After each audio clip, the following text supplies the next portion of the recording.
The Iron Hand's particular hatred for weakness in any form or nature has a marked effect on their combat doctrine. This hatred is extended to incorporate the physical body, and they see weakness even in their own augmented physiques. These perceived frailties are ruthlessly eradicated through any possible means. This has further developed to a near worship of the mechanical that approaches the zeal and devotion of the Adeptus Mechanicus. A weak body can easily be broken or led into temptation of the flesh, so they believe, and this is what the Iron Hands hate and fear most of all. Consequently, the harder, more mechanical the body, the less room there is for physical failings and frailties.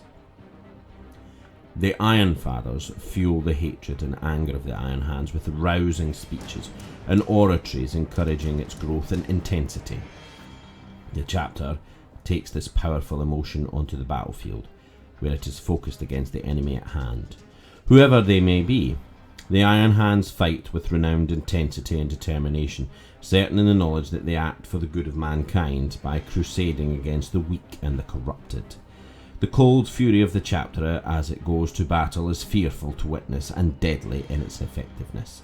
The bitter Space Marines advance machine-like and relentless, throwing themselves violently at the enemy in their focused, severe fervour. The Iron Hands revere the limited number of Terminator suits and dreadnoughts they possess, and they treat them with the utmost respect and devotion. Entire squads of Terminators are rare. However, for inspiration they create amongst the ranks is better served when they act as leaders of individual squads. Sergeants will often wear Terminator armour that is rumoured to be physically bonded to them, and it is not uncommon for battle forces to be led by dreadnoughts. The inspiration which their presence causes among the Iron Hands proves to be of more benefit when acting within these roles. The organisation of the Iron Hands changed upon its return to Medusa. The Legion was split into 3 separate and individual chapters. The newly formed Red Talons and the Brazen Claw left their brethren and founded their own fortress monasteries, since becoming increasingly reclusive. One chapter retained the name of the Legion and based itself on Medusa, the home world of their Primarch. The organisation of the chapter has moved away from the standard codex form, becoming more like a reflection of the native clans of Medusa. Contact between the 3 chapters deteriorated as they became increasingly insular, while contact with other Space Marine chapters became virtually non-existent. There are 10 clan companies which act in much the same way as battle companies of traditional codex chapters, being versatile and capable in any given situation. However, where traditional codex chapters have a distinct separation between the various companies that form it, such as the 10th company being formed of scouts, the Iron Hands chapter is made up solely of its 10 clan companies. These generally act as completely separate entities in their own right. It is not unknown for minor skirmishes to break out between the clan companies. This is encouraged, so as to keep the Space Marines strong and vigilant. Each clan company has its own hierarchy and is responsible for the recruitment of new Space Marines in order to keep the clan company numbers at the required level. These new recruits are taken from the clans of Medusa, who embrace their new clan company and the chapter as a whole. The clan companies are nomadic, much like the clans they are recruited from. They travel the galaxy, following their continuing crusade against weakness and corruption. When the Iron Hands return to Medusa, they travel the inhospitable Medusan landscape seeking recruits, remaining ever vigilant against any weakness in any guise appearing on their homeworld. The Iron Hands do not maintain a fortress monastery. As such, for the shifting lands would inevitably make any such structure temporary. Rather, each individual clan company maintains a mobile version, great land behemoths that constantly traverse the treacherous landscape. These fully automated creations, arcane wonders made by the Adeptus Mechanicus, are serviced by the great armies of mechanical servitors, keeping them in perfect order during the chapter's absence. As a direct result of their respect for the mechanical body, the Iron Hands differ significantly in some regards from the standard Codex organisation. On the induction to the chapter, new recruits have their left hands removed and replaced with bionics, a ritual symbolising their link with Ferris and their refusal of weakness of the flesh. This is the start of a slow process of mechanicization of the body of the recruits, leading towards the stage when the entire organic body can be rejected. The ultimate aim for any Iron Hands Marine is to become mind-fused with the body of a hulking dreadnought, the perfect blend of organic and mechanic. One particularly revered and respected warrior is chosen to represent each clan within the chapter. Together these 10 warriors form the Great Council of the Iron Hands. As such, there is no single commander of the chapter, unique to the Iron Hands compared to other Codex Astartes chapters. They see this as a strength and a precaution, so that no individual can lead the Iron Hands astray, as they saw this happen to so many of their brother Marines. The Great Clan Council is often formed of ancient dreadnoughts, warriors who have long given up the frailties of their organic bodies. Another variation from the standard codex form is the distinct lack of chaplains within the chapter. They are replaced in sorts by the Iron Fathers, who in effect take the dual role of Tech Marine and chaplain. The reverence the Iron Hands hold for the mechanical is represented by the Iron Father, who has ties to the cult Mechanicus, as well as acknowledging the supreme divinity of the Emperor himself. The anger and hatred that the Iron Hands feel towards weakness grows daily. They are increasingly doubtful of the strength and worth of their brother chapters, becoming resigned to the fact that they alone can stamp out the deficiencies that they see besetting humanity from all sides. They perceive weakness in everything around them and prepare for the day when Ferris will at last return to them, that time when they will stand firm with their Primarch in the final reunification of mankind. According to their scriptures, the moment the Emperor fell, the psychic shockwave was felt with such intensity that it reached Ferris, even though he had left the realm of man. An image of Ferris appeared before his legion, and his anguish and despair was unimaginable. It is said that this apparition spoke of his fears for mankind. He spoke of great calamity and a darkness that would assail humanity at some unforeseen moment in the future, and his promise that he would be there to lead humanity through its trials of darkness. Amongst the Iron Hands, it is taught that he ascended to an unearthly paradise realm where he fights eternally, becoming ever stronger. And so it is said that Ferris Manus left the world of this when his light is needed most of all.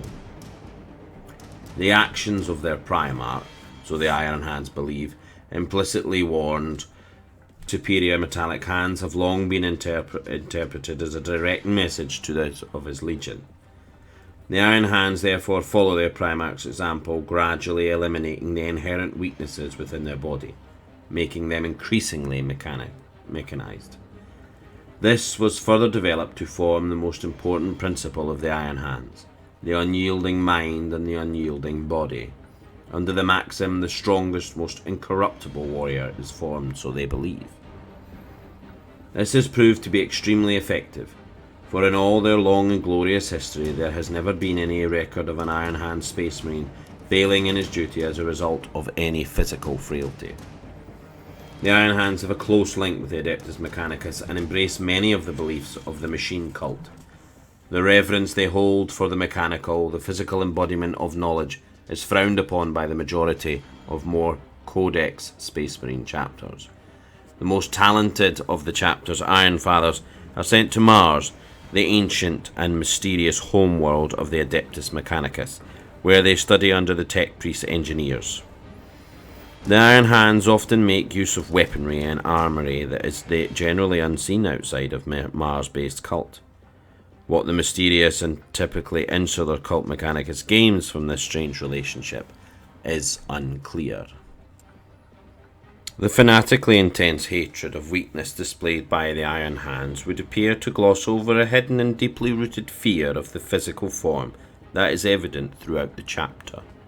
This fear seems to increase as the Space Marine matures in age, resulting in more and more mechanization of the body. Where this fear truly originates is unclear, although it is widely believed that some genetic flaw is at work. This defect seems to somehow be kept under control, or at least concealed, by the mechanical augmentations the Space Marine routinely endures. Notably exclusive, the Iron Hands are particularly hostile to outside interference, and they tolerate the continued investigations by the Inquisition with barely concealed disdain. Uncharacteristically, the Inquisition appears relatively unconcerned with the chapter as a whole. They seem to have identified some aberration within the chapter, but refrain from acting on it, for they do not see the flaw as inherently dangerous to the Imperium.